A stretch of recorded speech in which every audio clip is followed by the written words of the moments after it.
Shalom saudaraku, salam damai sejahtera dalam kasih Kristus. Berjumpa lagi dengan saya. Di video ini kita akan belajar berapologetika bersama-sama di channel ini. Bukan mualaf kalau omongannya itu tidak ngawur dan ngelantur. Muncul lagi seorang mualaf yang ngakunya dia ini pernah menjadi misionaris, bahkan juga sekolah teologi. Jadi dia cerita panjang lebar, lama sekali. Dan saya waktu mendengar dia itu kok saya bingung ya, urutannya itu kayaknya nggak nyambung. Oke, nah kali ini dia kembali mengarang sejarah. Ini memang pekerjaan mualaf ya. Mualaf itu kan ya kerjaannya itu yang ngarang-ngarang sejarah, kemudian sok tahu padahal dia nggak tahu. Nah contohnya dia ini, dia cerita mengenai konsili Nikea, di mana di sana ada voting katanya dia. Sebelumnya mari kita bersama-sama melihat video berikut ini. Maka dengan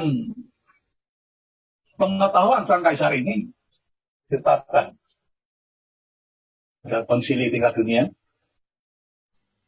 Kalau Konstantinopel itu ibu kota negara Romawi, konsili itu diadakan di ibu kota Kabupaten Agaris Selatan, namanya kota Nikea. Nah, di Nikea itu kemudian sang kaisar punya ide. Oleh gitu kita sekarang voting. Siapa yang meyakini Yesus Tuhan dan siapa yang meyakini Yesus itu utusan Tuhan. Ini kan keputusan yang konyol. Masa memutuskan Tuhan dengan cara seperti itu? Ya kalau kita lihat di peta Romawi pada waktu itu, wilayah utara jauh lebih besar suaranya.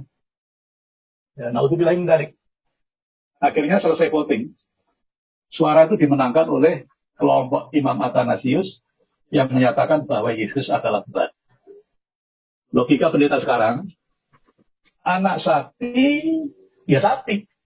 Sapi. Anak kambing juga kambing. Kambing. Kalau anak Tuhan berarti Tuhan. Kata mereka.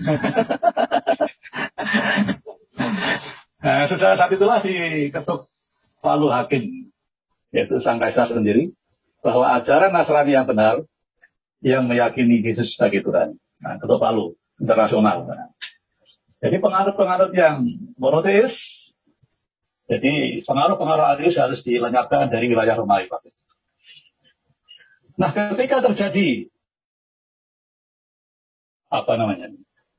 genocide yang kelompok monoteis ini, maka Imam Arius beserta anak buahnya, pengikutnya, followernya, mereka lari ke arah timur dan selatan.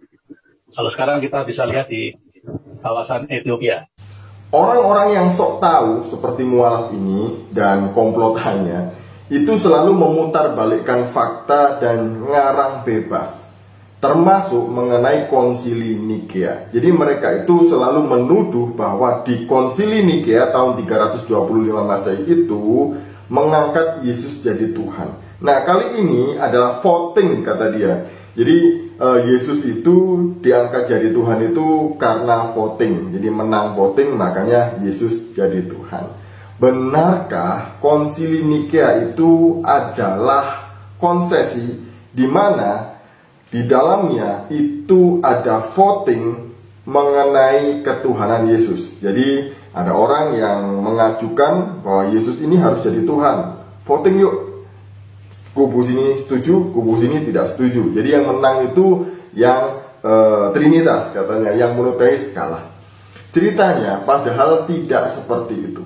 Saya punya buku, ini bukunya yang ini. Buku ini adalah buku Nicene and Post Nicene Father. Jadi di dalam buku ini isinya adalah notulensi 7 konsili, termasuk diantaranya adalah konsili Nikea.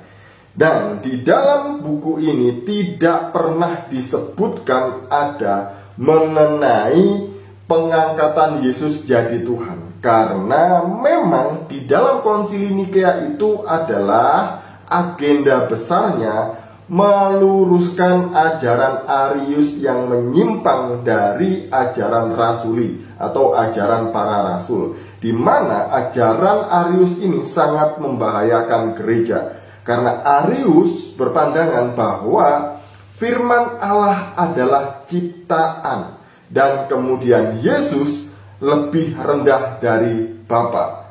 Nah, di sini timbul masalah. Kalau firman Allah adalah ciptaan, berarti ada di satu masa Allah tidak punya firman. Berarti logikanya adalah Allahnya cacat. Jadi itu ya.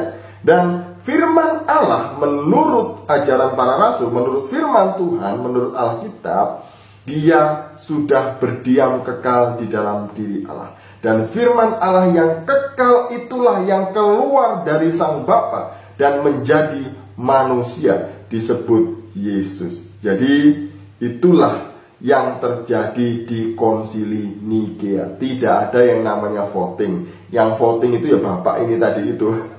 Jadi dia ini ngarang-ngarang loh ya. Dia nggak tahu sejarah. Dia berlagak seperti orang pintar sejarah. Ngawur dia. Kemudian dia bilang bahwa Arius ini kemudian pengikutnya digenosida. Yang mana? Nggak ada itu ceritanya. Nggak ada. Justru para bapak gereja yang Tritunggal itu kalah. Dan mereka justru yang teraniaya. Ariuslah yang berada di atas angin. Ariuslah yang menghasut banyak gereja, bahkan menghasut kaisar untuk menganiaya orang-orang yang memiliki paham Trinitas. Itu ya, kebalik di sini. Ceritanya kebalik. Jadi nggak ada itu. Dan Arius itu tidak mati di genosida, tidak mati dibunuh, tapi dia mati di toilet. Dia mati tertelungkup di toilet. Nah, inilah orang yang menghujat Tuhan, orang yang menghujat dan menolak Trinitas, matinya pasti seperti ini ya, tidak wajar. Tadi ada yang lucu dari statement Bapak ini, yaitu mengenai anak kambing, ya kambing, anak sapi, ya sapi gitu ya. Ya betul, anak kambing tidak pernah menjadi sapi, dan anak kambing juga tidak pernah menjadi domba. Dan kemudian statementnya, menurut orang Kristen, anak Tuhan, ya jadinya Tuhan. Jadi Tuhan menikah, punya istri dan punya anak. Ini adalah pemahaman yang sesat. Sejak kapan orang Kristen punya pemahaman nyeleneh seperti itu? Tidak ada. Jadi Yesus disebut anak Allah bukan karena Allah itu menikah dan kemudian punya anak, bukan. Karena Yesus disebut sebagai anak Allah ini adalah gelar. Jadi hanya sebutan sebagai anak Allah. Kenapa? Karena Yesus berasal atau keluar dari Sang Bapa. Maka disebut sebagai anak Allah. Bukan berarti kalau anak gunung maka gunungnya beranak. Bukan. Bukan berarti juga kalau disebut sebagai anak tangga, tangganya beranak. Juga bukan. Bukan berarti juga kalau disebut sebagai anak kunci, kuncinya beranak. Juga bukan. Bukan berarti kalau disebut anak Jakarta, Jakartanya juga beranak. Bukan. Jadi ini adalah logika yang ngawur mengenai sebutan anak Allah kepada Yesus. Jadi itu ya, lucu. Jadi biarlah apa yang saya sampaikan ini mencerahkan dan memberkati kita semuanya. Shalom, salam waras, Tuhan Yesus memberkati.